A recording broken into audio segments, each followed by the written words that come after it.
Thank you so much for joining. Thank you all for joining today. That's really beautiful. So let's step into this right away. So I'm going to take you somewhere, telling you a little anecdote, and you already got a bit of a taste of it. This is like Bach playing, at least the piece of Bach was played here. Johann Sebastian Bach, and his whole family was active in a certain area of Germany. Now, it doesn't really matter where they were, but in this case it does matter where that happened. So on this beautiful Ascension Day, Thursday, on this beautiful Ascension Day, I happened to have a hint to go to Erfurt. It is like the former DDR, like the Eastern Germany part of Germany. And except for the fact that the surroundings there, the nature is absolutely stunning and beautiful, there's also something that happened. I drove into that town, Erfurt, and I wondered, I forgot who was here. And so I waited for an answer and what on earth I was doing there, because, hey, so suddenly something happens and I walk feeling pulled to a certain place, and in this case it was a church, and I entered into that church, but right away I could see something very familiar is happening here. I have a recognition with the place, whatever that is, and the recognition was saying coming together of so many things, you could say, that I was completely touched by it. So except for the fact that a lot of Bach's family was in this church playing the organ, that's one thing. Pachelbel was playing the organ there. It was a very familiar place for the Bach family, the Pachelbel family.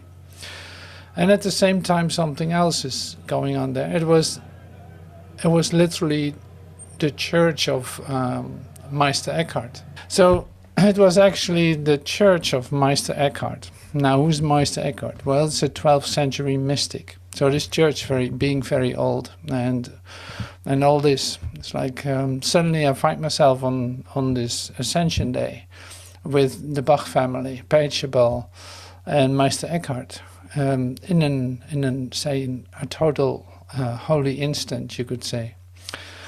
And so that was talking about not having a program, not having a plan, but ending up being in the place and being in fact in a recognition of a relationship that goes far beyond time and space.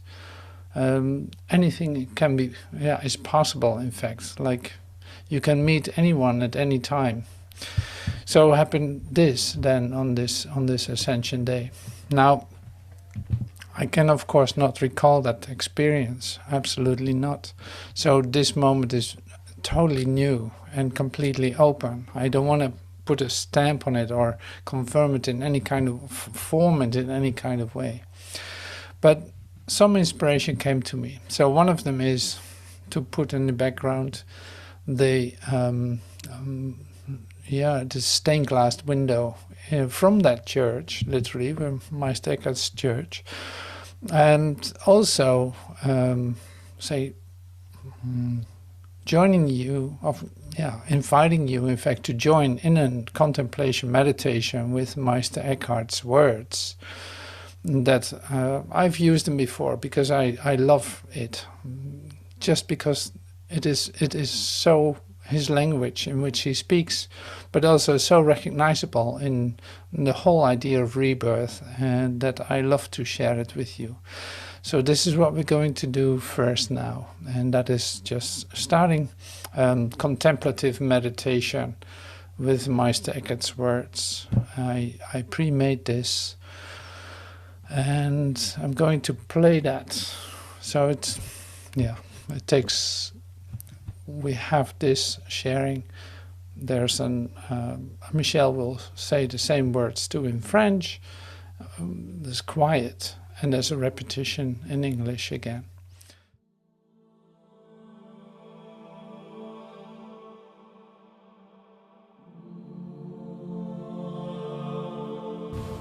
Pure light, contemplation, with words from Meister Eckhart. If you are then raised up with Christ, seek the things above, savor the things above. You will distaste the things that are on the earth. My soul is undivided, yet it is entire in each member. Where my eye sees, my ear does not hear. Where my ear hears, my eye does not see. What I see and hear physically comes into me by spirit. My eye perceives color through light, but it is not present to the soul by reason or defect.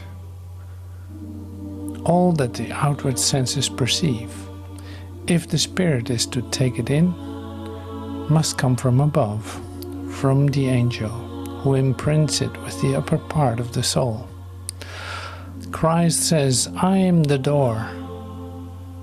The first outburst and the first effusion, God runs out into his fusion into his Son, who flows back into the Father, where Christ is sitting on the right hand of his Father.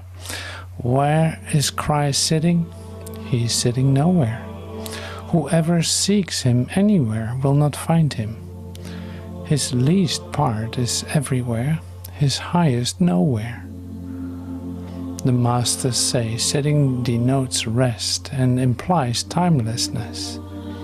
What turns and changes has no rest.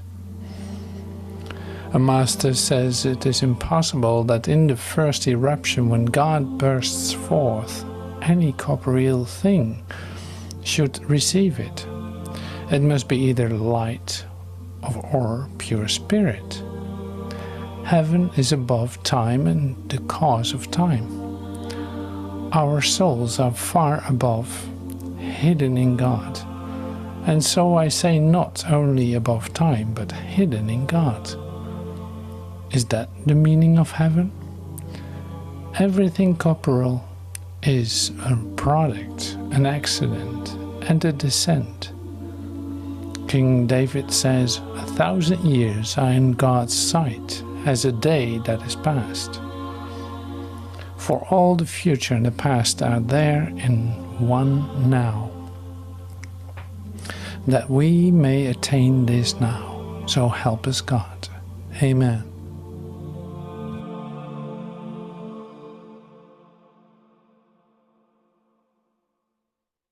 La lumière pure. Si ensuite vous êtes ressuscité avec Christ, cherche les choses d'en haut.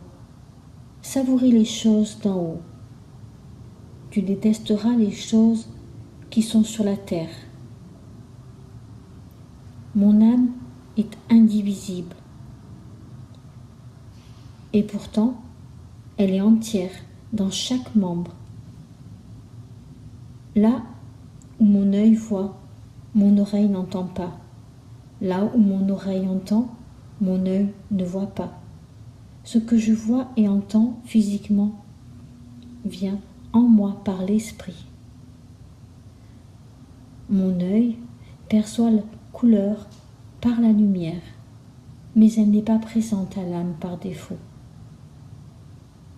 Tout ce que les sens extérieurs perçoivent pour que l'esprit puisse l'assimiler doit venir d'en haut, de l'ange, qui l'imprime dans la partie supérieure de l'âme. Le Christ dit « Je suis une porte ».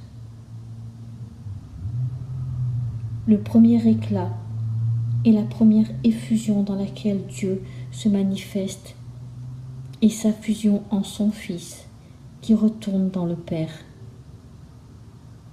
Où le Christ est assis à la droite de mon Père, où est assis le Christ? il n'est assis nulle part. Celui qui le cherche quelque part ne le trouvera pas. Sa moindre partie est partout, sa plus haute nulle part. Les maîtres disent qu'être assis dénote le repos et implique l'intemporalité. Ce qui tourne et change n'a pas de repos. Un maître dit qu'il est impossible qu'à la première éruption, quand Dieu éclate, quelque chose corporel le reçoive. Il faut que ce soit la lumière, soit le pur esprit. Le ciel est au-dessus du temps et de la cause du temps. Nos âmes sont bien au-delà, cachées en Dieu. Et donc, je dis non seulement au-delà du temps, mais cachées en Dieu. Est-ce le sens du paradis? Tout ce qui est corporel est un produit, un accident, une descente. Le roi David dit « 1000 ans sont aux yeux de Dieu comme un jour passé. » Car tout le futur et le passé sont là, dans un seul présent, afin que nous puissions y parvenir maintenant. Alors, aide-nous Dieu. Amen. All right, we continue. Thank you so much for joining in the contemplation. So it's easy. Yeah, it's interesting to see what so Meister Eckhart shares.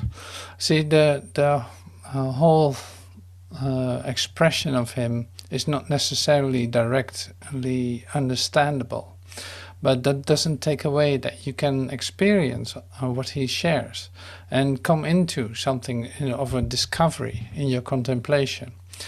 So this is a bit what comes to me with an idea of substitution, because that's where we still are, say, going forth into. And the idea of substitution would be that you, in fact, exchange a perfect moment for something that you think it needs. And so what does this have? What does this contemplation have to do with it? It is more like this, it's like the continual invitation to allow this moment to be whole, with all the help in the universe, you could say, because there's still a possibility of distraction. There's a possibility of having an idea about something, and not that that is wrong or anything, but it is not necessary in order for this moment to be complete. Now, I touched that this afternoon too, at least my afternoon, in the say, a new horizon. So it all comes back, falling into one another as a perfect, say, perfect mosaic, you could say, because the pieces that I'm sharing with you are all related to the same idea. Like anything that comes from wholeness is a complete whole deal of everything, part of everything.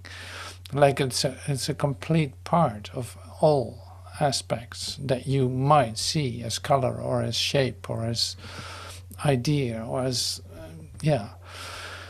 So what I'm actually trying to say here is this, is that with your openness, with your open mind, with your open-mindedness, with your, say, being in a state of giving everything away, not holding on to any idea, but being aware that you have a possibility to say, let go of it, offers you the opportunity to experience this moment as whole. And what makes that different? what makes it different is this, is that you, in fact, say, wait long enough to feel literally that is what is going on. And this we see as a practice of dying daily. It's like letting go of this idea that something needs to respond to something. Instead of that, being aware of the fact that this moment is complete, that it doesn't need anything. It doesn't need an action. It doesn't need a reaction. No, it is perfect in itself. Now, I love that, and I love the practice of that too. It's like you have no idea where you step into. I'm just using the example of going to this town. Like I had no idea why I would go there. And whoever experienced it, like I went into that place, a certain place that was given me to go. I had no idea, I didn't know anything about the history, but that in itself, like I walked into a place where I could experience that actually everything is going on right now, and that it's a perfect moment, that all are present in that I can relate to anyone literally in that. And the recognition of the perfection of that moment makes it even more mind-blowing. Because it is literally like, now I'm receiving that. And by the gratitude of receiving that, I receive more of that. And more of that. And more of that. Like it's abundance that we're talking about here. So it's like a real rebirth moment takes place when you allow this moment to be whole and perfect. And being aware that anything that you can come up with to make it even better or more complete would just take it away, would just say lose its savor, you could say. It would just not be that way. So in other words, you go off into some kind of idea that it wasn't perfect.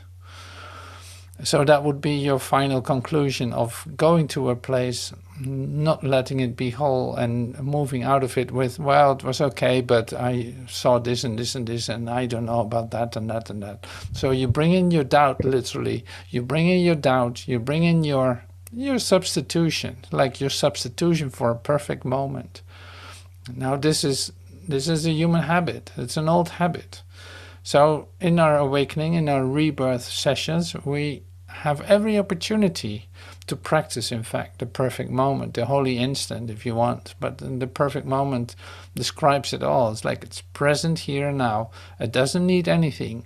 And you can completely experience this because it is made for it.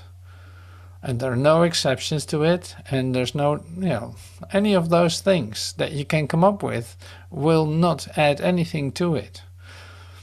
So now it's up to you. Do you want to experience that or not? That's in fact the whole question of this contemplation that we did. Like, do you want this moment to be experienced, to be perfect? With, of course, all the help in the universe. Because of that, because of the necessity to ask for help in it. So I love to experience that, to be aware of it, and take it with me. Like it is an answer to every situation that you don't know how to deal with. Why not allowing it to be perfect would be the question. I don't know how to do that. Great. Well, I'm allowing it. I'm inviting all the help in the universe for me to see it this way. So it doesn't depend on form, it doesn't depend on color or movement or motive or any kind of human, in fact, human, comparison, analysis, competition. Like, you don't need to have a lot of money to experience this. You don't have to have a boat to experience this. You don't have to have anything to experience this. It is freely given. It's freely received. There's no waiting for a better time. There's no future in which this will work. No, it works now. Perfect. Like absolutely perfectly orchestrated. It works right now. It doesn't need anything, not even a future. And it doesn't have to be related to the past, because the past is not going to add anything to it either. So it's like, that is not a reason. Like, I haven't done this long enough would not be a reason. It's like, no, it's always right here, right now. Why not let it occur? Why not let this moment be perfect? Well, this is really what I wanted to bring in, and because it's so incredibly practical and so much to the point, in fact, of your possibility for a rebirth experience. You really get to the core of it now. So this is my invitation, and you can take it with you and use it all the time. And it's my invitation for this meeting to let that happen. And I don't know how to do that either.